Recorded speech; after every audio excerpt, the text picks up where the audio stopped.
All right, let's talk about Pompeii. Romans identified themselves with architecture and city planning, and as we get through this chapter, you'll see that that was a lot of their focus. They focused on utilitarian buildings like civic structures rather than temples to God. Unlike the Greeks, that's where their focus was, on temples. The Romans wanted to focus on utilitarian, meaning buildings that were functional type of buildings. Romans built temples too, but they modeled theirs after the Greeks and the Etruscan structures. They liked what they did and said, well, we might as well do what they're doing too. The most important archaeological site in the Roman world is Pompeii, which was buried by volcanic ash from Mount Vesuvius when it erupted in 79 CE. In 1748, it was excavated, and there we were able to learn about the daily lives of the Romans and their ancient civilization, much more than we had before then. It had buried them under 20 feet of volcanic ash, and this was a town of 20,000. So it had been preserved and invisible to us and forgotten for 1,600 years. The remains of the city allowed us to reconstruct an early imperial way of the Roman way and to the completeness down to their excavation. And although destroyed during the imperial period, much of the architecture and painting was from the Republic period. So much of the city has been preserved that it is now called the living city of the dead. So we're first going to talk about the House of Vettii. This is from 200 BCE, and it was rebuilt in 67 through 79. And it's made of stone, and there are frescoes inside. And this, of course, is in Pompeii.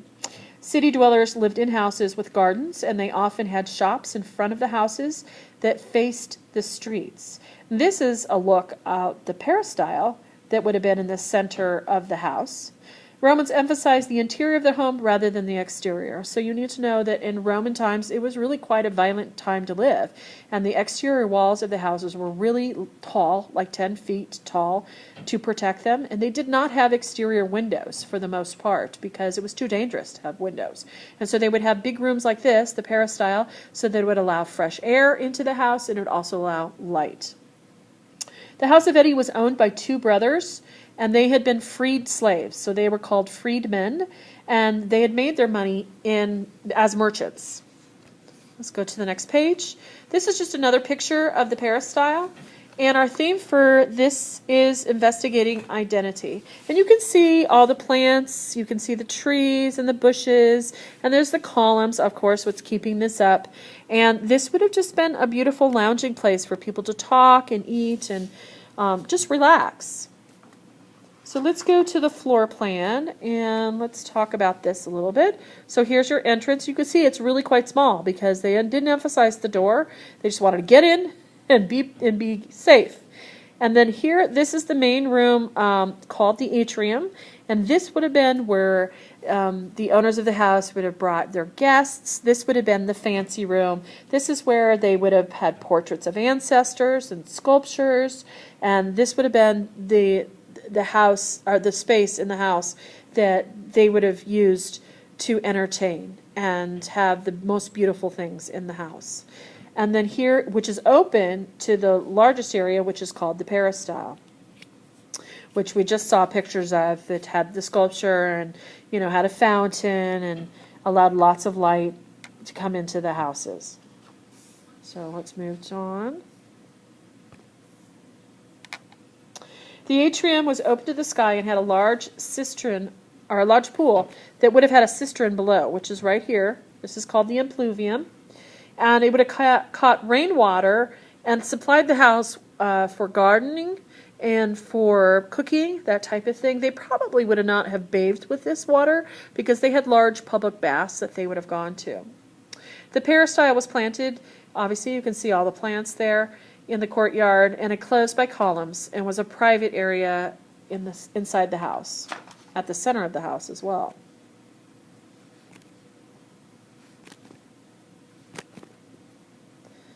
Let's go to the next slide.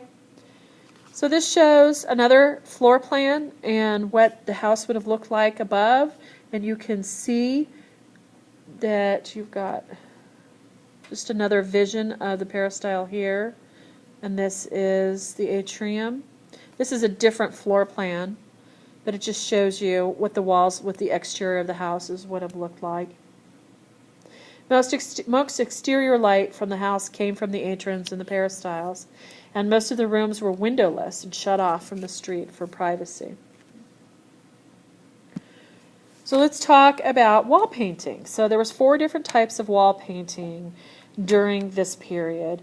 And because of the small number of doors and windows in the Roman house, there was a considerable amount of wall space.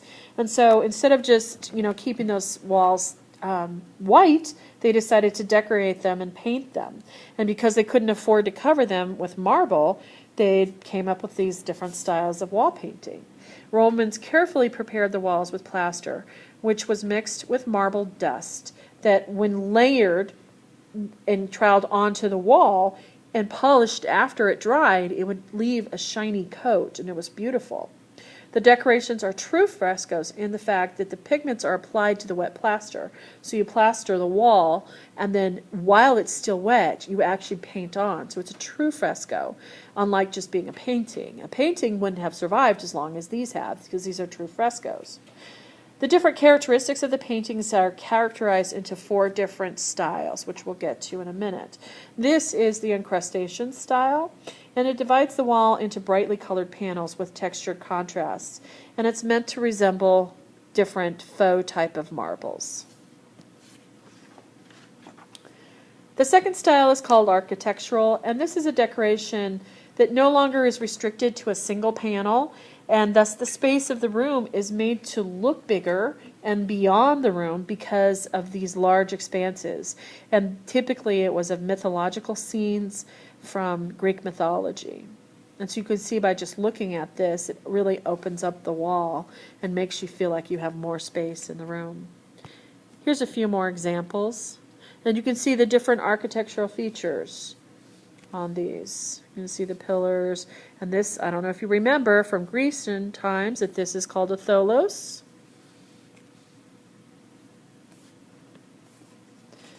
And here's just another example of the second style, architectural style.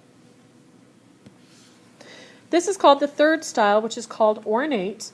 And ornate simulates architectural scenes and disappears.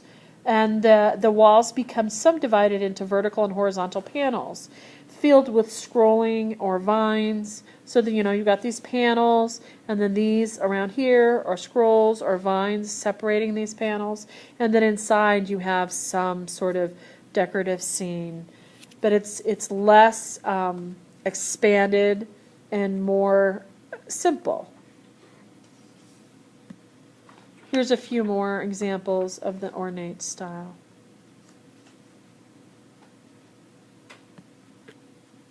Moving on to the fourth style, it's called intricate.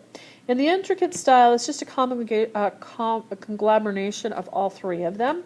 And this is brightly colored panels of the incrustation. So you can see those down here at the, oops, let's go back. Sorry about that.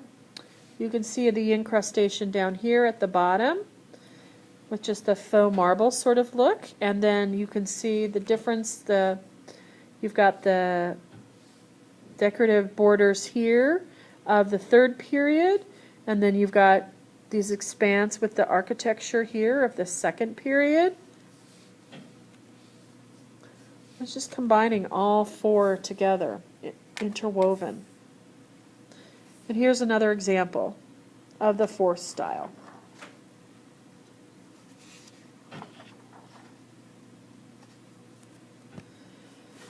So here is the Pentheus Room.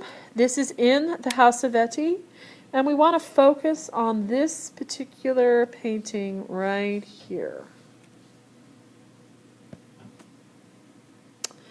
And this is the reception room, and it overlooks the garden house of the Vettii, and it is decorated with a number of wall paintings in the 4th style. This whole room is, which is considered one of the best examples of the 4th style paintings.